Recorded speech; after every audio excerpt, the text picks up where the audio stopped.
All right, so we're here with Sarah Denter, one of our volunteers. And for people who don't know you yet, who are you and what made you want to be a part of Benjamin's Hands Foundation?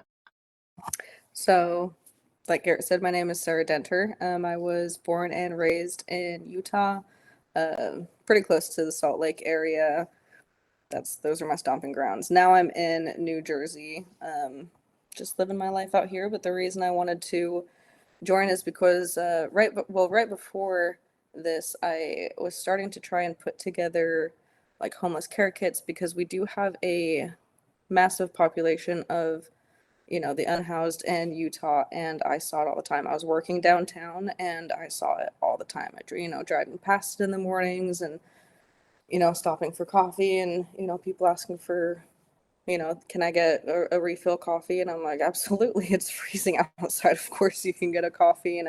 I just wanted to do little things to help out. And so I was like, well, let me get these homeless care kits. And I realized how expensive it was. And I was trying to do it all by myself. And it just was a lot of money. And so I got a bunch of stuff, but I never finished doing it.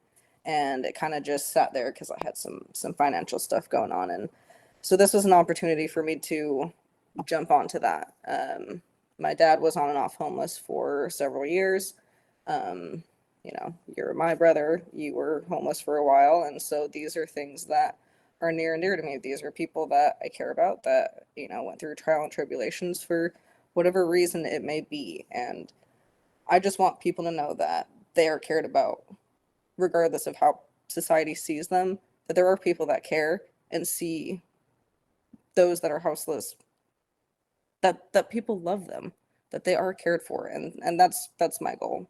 I don't want them to feel unseen. And so that's why I do like unseen no more. That phrase, I think that's a lovely phrase. I love that so much. Yeah, So that's kind of where I'm at. yeah.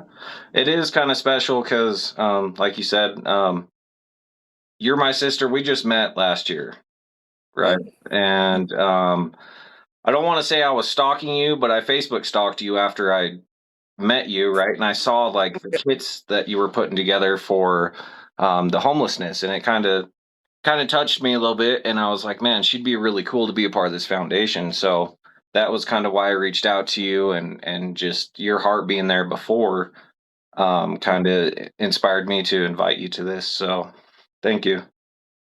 Yeah, yeah. Any way that I can help, I want to, I try to. So, I thought this was a great opportunity, and it's a great opportunity to get to know you more. Yeah, So, awesome. being, the fact that I met you when I was 25, Yeah. that's crazy. 25 years of my life, 25 years of your life, and you didn't Mhm. really get to meet any of us. So we have a lot of catching up to do. This is a good opportunity. Yeah, it is pretty awesome. So, moving on, um, what do you think people misunderstand about homelessness?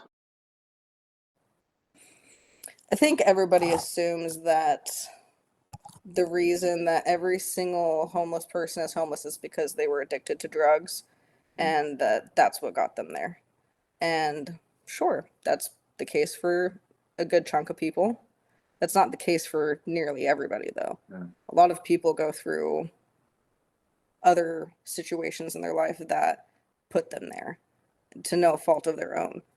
And so it really would just be destigmatizing and further from there, even if it was the drugs that got them there, treat them the same.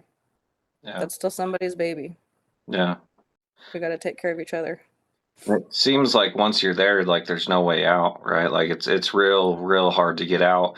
Even if it was the drugs that led you there, like studies have shown that like if you weren't addicted to drugs before homelessness, you're most likely going to be after, to deal with the trauma and the constant being in a situation of danger, right? And so, yeah, um, I think changing that stigma is pretty important. Oh yeah, absolutely. I guess I would say another one is that a lot of people choose to be homeless. Again, I know that there is some people that prefer it, but again, most people don't want to be there. And I find that there are a lot of people who also believe that people choose to be there. So, Yeah. So, was there a moment, experience, or story or something that kind of shifted the way you see homeless people or gave you more compassion for them? Like, was there a certain time?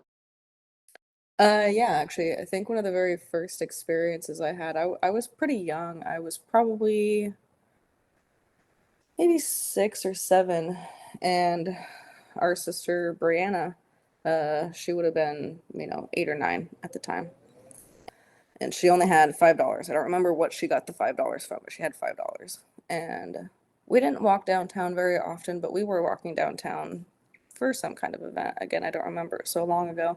This is really the only thing that I remember about this actually. But there was a man sitting on the sidewalk, and he had a sign, asking and for some money and whatnot, saying that he's hungry. And she went over and, well, she said to my mom, she said, "I want to give him my $5." And mom was like, "Okay, go ahead." And she went over and she gave him $5. And I remember thinking, like, that's all the money that she had, though, because as a kid, $5 is a lot of money, right? Mhm. Like, wow, she really just gave him $5, and she wasn't scared of him. She just was nice. And that really kind of just shifted my perspective from there, is that she was just so kind to him. And I saw that from such a young age that, I don't know, I just took that to heart. Hmm. That's awesome. That's a good story. Yeah. Hmm. I like that. Just someone else's example helps you see someone else in a different light. Yeah. I think that's pretty powerful. Yeah. Um, so you're leading with our social media. What kind of message or feeling do you want people to get when they see our posts? I think I want people to get, some hope out of it, right? I want them Mhm. to know that there are ways that they can help, and that there are ways that they can help without having to, take a lot of time out of their day, because a lot of people, they want to volunteer, they want to do all these things, they don't really have the time or they don't really have the money. And that's okay. Sometimes even $5 is phenomenal, that, Mhm. just for it, that does so much. People can make that $5 really stretch and have. So it's giving hope and helping people realize how accessible it is to actually help, and trying to provide that means to do so, I guess. Mhm. The social media thing was hard for me. Like I had like to talk to Misty about it and I was like, I don't want to do social media. And she was like, it's important to like show people like, the stories and I'm not good with people and cameras really. It was just a hobby I wanted to do, but Yeah. I think it's important to give other people an opportunity to help or to see the problem. And I guess that's kind of the feeling we're trying to give is to include others in a way to help Hmm. with the problem. So, um, why do you think it's important to share like people's stories, like we're trying to do instead of just statistics or numbers or reports? It means more to people if they can connect. Because a lot of people can connect with just about anybody. You know, the homeless person you see on the side of the road may remind you of your dad. They might have the same personality. They could be just like your, you know, grandmother or something. They could remind you of something. And having that emotional feeling really shows people what it truly means to feel cared for those that don't get that very often. Yeah. People who are shut down and dismissed and looked at as, monsters or whatever. It's nice to be able to show people that, that care does exist. I'm losing my train of thought a little bit. I went a little skewy there, but No, it made sense. I think it is important to show people that. And when we were homeless, one of the most meaningful things was when people just acknowledged us, man. Like Misty would try to be just friendly with people. If people were walking by on the sidewalk, she'd just smile and say hi, right? Like she wasn't asking them for money. She was just saying hi, and people avoided eye contact. They would go to the other side of the street, right? Like just humanizing them, I think, is important with stories. It doesn't, it's not a number. They're a human at that point, you know? Mhm. And so, yeah. Um, so you were a part of a nonprofit called RAD, um, Yeah. and when you were younger. And so, how did that experience teach you about using your voice and making an impact in our community? Trying to change the world is what we're trying to do. Uh, Trying to get adults to take kids seriously about a lot of these issues because essentially we each had our things to that we focused on, and one of my main things was mental health. I feel like a lot of people just don't take that seriously in children and boys, men, a lot of women. People just don't take it seriously. And I remember one night in specific, we would meet up at this Cafe Neo, and we would have our meetings there.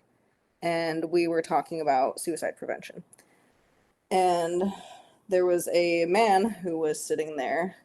He listened to the whole thing, and he actually pulled a couple of the adults aside that were there with us and said, "Hey, I've been listening to what you guys are saying, and I'm feeling suicidal and was wondering if you could take me to the hospital.